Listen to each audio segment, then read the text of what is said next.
TikTok took this video down for adult nudity and sexual activity. We go to the bar and order rum and coke. And tell them, say, I don't want the fountain coke. And I want you in the container, and I don't want my rum and my coke mixed. Bring me the rum, bring me the coke, and then bring me that little glass of Coke or Pepsi in the bottle, in the jar. You ever seen it? Mm-hmm. Because when you drink soda pop out of plastic, because the chemicals in the soda pop breaks down and mixes with the chemicals in the plastic, which is petroleum, and it changes male hormones into female hormones and cause breast cancer in men and women. That's why this is the only country in the world where more men die from breast cancer than women, and men, America don't even know that. Stay free with Russell. America is always asleep. Everyone in America is always asleep. Almost 99% of America is asleep. You know what I mean? All foolish people, you know, naive, absolutely ignorant to all of the deception going on. You know what I mean? And everything going on that's destroying them. Even the things that are in plain sight. Even the things that you can clearly see. You know what I mean? People are denying observable reality. People are choosing to be delusional and staying asleep. They want to stay in this bot sheep mindset. They want to stay in this like distorted reality where they decide to ignore what is a part of observable reality, what is right in front of them, okay? Where they're being told the truth, you know, but they can't stop. It's like cigarettes. You know it's bad for you, but you can't stop. It's awful. This is America, you know what I mean? It's just disgusting. But yeah, R.I.P. Gregory. Rest in peace. Rest in peace, Gregory. He was right. Brand, see it first on Rumble. But one thing that we all require is sweet lady food. Without nutrition, Gareth, without healthy diets, without good information about the food we eat, we are lost. Callie Means is an activist who used to work in the food and pharma industry before leaving to become a whistleblower on companies like Coca-Cola, where he actually was involved in lobbying. For example, did you know that once they blagged it so that Coca-Cola got recommended to children, like kids can drink Coca-Cola, it's good for you. He now highlights the ways in which big food and big pharma rig the system to maintain profits and keep us unhealthy. Your obesity is their profit. Callie, thanks for joining us, mate. Oh, great to be here, Russell. Now, we've just come out of a crisis where there's been some controversy around injecting children, perhaps needlessly. What is this new obesity drug, Ozempic, and what's the story behind it, and why is it dangerous, Callie? Well, this is a scandal that I think is the biggest story in the country right now. The American Academy of Pediatrics, which is what sets the guidelines for pediatrics in this country, is actually a wholly owned subsidiary of pharma. More than the majority of their funding comes from pharma, but they set the agenda. And just last week, they recommended that every obese and overweight person in this country over 12 gets an obesity drug, and this is a lifetime injection. It says on the label for this drug that there are serious and unknown metabolic effects if you go off this drug. So we have seen teenagers, particularly during COVID, now 45% obese or overweight. It's obviously because of a rigged food system. Early in my career, I actually helped Coke rig the system. They pay the American Academy of Pediatrics directly. They pay the American Diabetes Association. Those associations, the medical establishment, has been silent that the fact that the cells and the metabolism of our children has been decimated by our food companies. But now that 45% of children are overweight or obese, we are getting a full court press to have this obesity drug injected into a large percentage of American teens, making them lifetime patients. What's so dangerous about this, Russell, and honestly heartbreaking, having a new son, is that obesity isn't the problem. The problem is that children systematically through a rigged system are putting, poisonous processed food into their system. And even if this obesity drug worked perfectly, which it doesn't and has massive side effects, if you're eating 25% less poison, you're still eating poison, you're still feeding your cells bad things, you're still going to have a lot of diseases and not an optimal life. So once again, it's a distraction. It's a pharma distraction, making lifetime patients. And I think the most important thing here, or one of them, is that this is projected to be the most expensive drug in American history. We're on track to spend trillions on this drug. It would be much cheaper to just have healthy food for kids. It's extraordinary. Through lobbying. So before they continue, I want to let you know this is actually a whistleblower from a Coke whistleblower apparently, and yeah, he's just exposing the entire industry as a whole, everything that's been going on, not just Coke, everything. He's going into every industry and all the medical industries, and he's just exposing all of the corruption that's been going on in this country. And I'm not even surprised. You know what I mean? Obviously, he just said our government is planning to inject children with some obesity drug, which makes sense. You know what I mean? Our government always goes for an injection. Why is that the first thing that they always think to do? Why do they always want to inject us with some foreign substance all the time? It's because they want to control you. There's always some other motive. There's always some underlying meaning and reason for something. Nothing is random in this world. There's no such thing as a true coincidence like that. You know what I mean? Like, there's not that many coincidences in the universe. You can't have a coincidence like that. Do you know what I mean? There's always a reason behind something like that. Whenever you got to question something like that, that's not a coincidence. Coincidences like that don't exist. Like, that's not a coincidence, So it's like, yeah, I'm not surprised. That's the exact same thing they did with, the virus back in, the recent virus, So they always go to, let's inject them. Let's put some foreign substance inside of them and let's try to, so we can control them or put something in them or so that we can lower the population. We want to do population control. Yes, this is what they are planning to do with these types of things. But I'm going to let him actually get deeper into that. But I have an idea of these type of things. And through expenditure on dubious trialing methods, through controlling the stories around food, through controlling the stories of nutrition, it seems that an industry is devoted to creating new clients, new patients, new consumers for their products. Is it fair to say that the undue influence that big food is able to exert on organizations that research subjects like diabetes, heart conditions and heart disease, oncology and cancer, that we're simply not getting the real picture of how we ought to eat and what's healthy? And imagine if overnight processed foods were banned, annihilated, and people just ate healthy. What would the difference be to diseases like heart disease, diabetes, cancer? Yeah, so working for Coke 10 years ago, and now I'm working to change these incentives, we had a strategy. Now, processed food companies contribute 11 times more money to nutritional research in the United States than the NIH.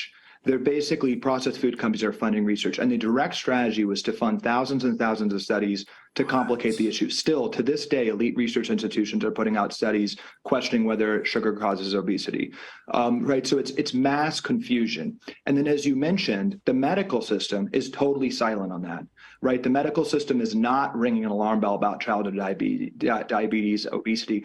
They're profiting from it. And I think the key thing to understand is that we've siloed health in every institution, from pharma to med schools to your hospital. They make money on interventions of people that are sick. And as you said, we've siloed diseases into these things, right? We spend $250 billion on cancer. We spend over $1 trillion on diabetes care. The most prescribed drug in the country, 25% of the United States is on a mental health medication, right? We have 40% of men over 40 in the US are on a statin, right, to prevent heart disease. The problem is, Russell, all of the conditions I just mentioned are going up. As we're treating them, as we're spending trillions of dollars to treat these conditions in silos, they're all getting worse. Rates of everything is going up. It's because the foundational reason for all of the diseases you mentioned, Russell, it's very simple, and we're being gaslighted.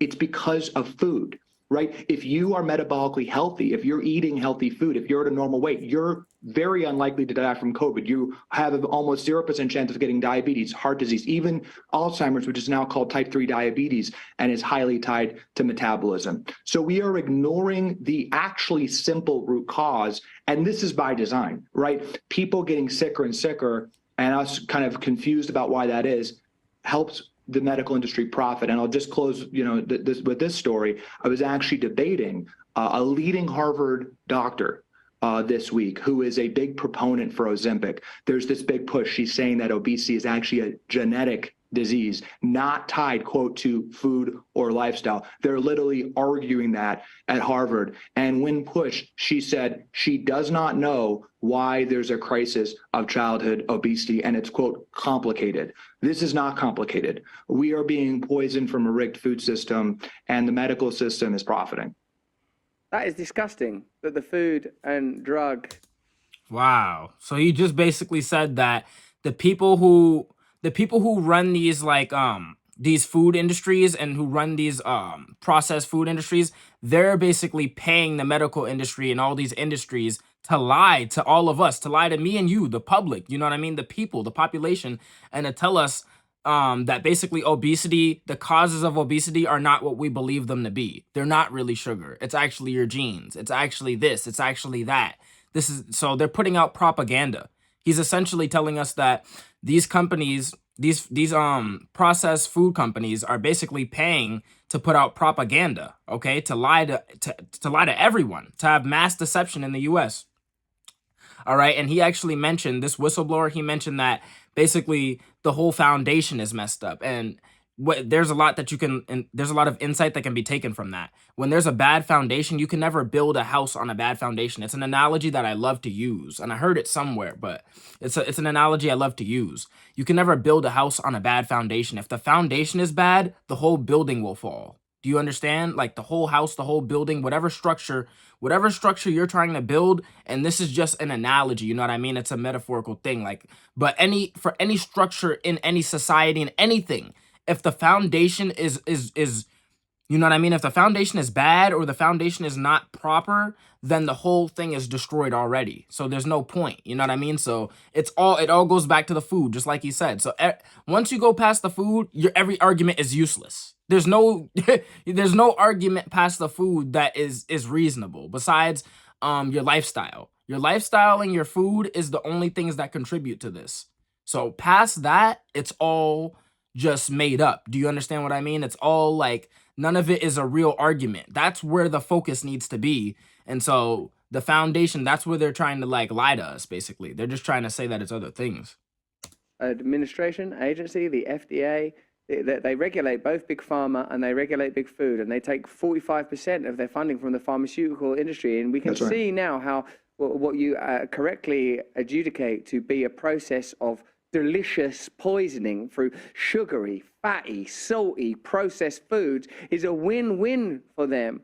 I get the sort of symbol, the metaphor, talking to you, Callie, that the agricultural models that meant that we were able to detach ourselves from nature, plus industrialization and our corrupt systems, has meant that the food that we are fed are the most profitable foods, not the most nutritious foods. That was bad enough when it were carbohydrate-based diets, you know, peasants in whatever country eating potatoes or pasta or rice or whatever, bread, whatever's the appropriate food for peasants in that time. But now the appropriate food is poison. I see us as if we were latched with tubes, siphoning off our energy, pumping poisons into us, like we're like blobs of commodity now. And that when you say that our finest educational and academic institutions have been co-opted, that there is no credibility, that it is normal for a top Harvard professional to be so apparently credulous about how childhood obesity could increase when sugar and fat are increasing in diets, and when there is so much money spent on lobbying by the food industry. So, mate, what was your personal epiphany? When did you realize that you were working in a deeply corrupted industry? And what can we do now, systemically and individually? So my sister was the pride of the family. We both went to Stanford. She was much smarter than me. She was president of her undergrad class, was top of her class at Stanford Med School, and then was an elite surgeon. And she, you know, after training for 13 years, had an out-of-body experience where she was doing her third surgery of the day, looking down at a patient, and they had inflammation. She was doing a sinusitis, cutting out their sinus. And she did not know why that person had inflammation. She was only trained in medical school how to cut that out, how to prescribe a drug. And what she realized is that Stanford Med School, Harvard Med School, all the elite med schools in the United States, 80% in total, do not teach one nutrition class to doctors. And then when you trace the money, more than 50% of medical school funding touches pharma. Doctors spend almost every moment in medical school learning pharmacology. They actually do not have any awe, as you talk about, Russell, or understanding or curiosity about the interconnectivity of our body and the miraculousness of life. They stand, our medical system is incentivized to stand and wait for people to get sick. She quit and has been on a war path. Her name's Dr. Casey Means and has inspired me a lot. And then that ties recently to our beloved, our best friend, our mom, dying of pancreatic cancer. She got that diagnosis in 2021, died 13 days later, was perfectly healthy. And tying that back, pancreatic cancer is highly tied to metabolic dysfunction to food. Cancers, dementia, kidney disease, COVID deaths, all these things, when you trace it, are actually tied to food. So, Russell, it's really convinced me, some of these personal experiences, you did really take it to a spiritual level. Like, we are decimating our human capital when 25% of kids now have prediabetes. Diabetes is cellular dysregulation in their brains, throughout their precious bodies. This is the first order issue, and I think we're really being just distracted from it, and we need to get back to just awe and curiosity about the interconnectivity of what's happening in our body. I think it's the most important issue we face in the world. Yes, I think you're right.